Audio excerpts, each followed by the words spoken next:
ఒక 15 minutes దీన్ని ఇలా వదిలేద్దాం.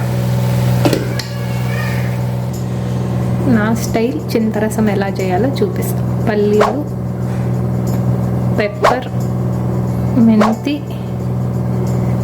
ధనియా పౌడర్, పసుపు, చిల్లీ పౌడర్, జీలకర్ర ఇవన్నీ మిక్సీలో వేసి పౌడర్ చేసుకుందాం.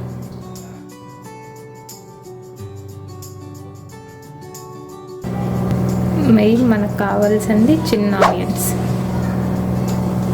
ఇప్పుడు దీన్ని కూడా కచ్చాపచ్చాగా మిక్సీకి వేసుకుందాం. మిక్సీ చేసుకుందాం.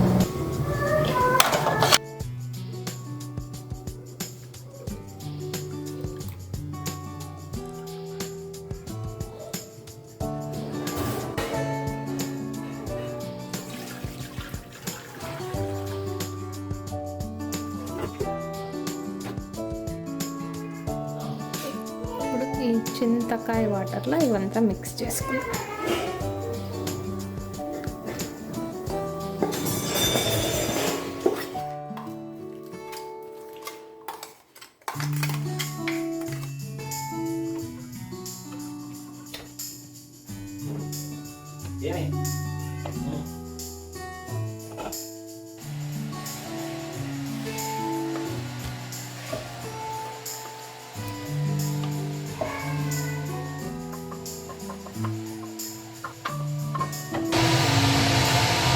దీన్ని కాసేపు చల్లారబెట్టి మళ్ళీ మిక్సీ చేసుకుందాం.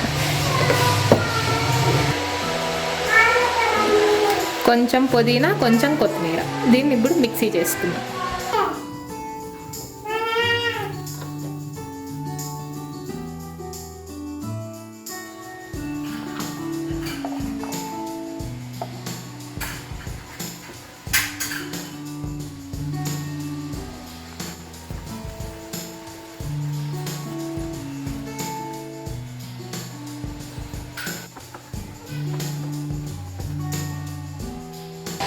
చింతరసం ఎలా చేయాలో చూద్దాం.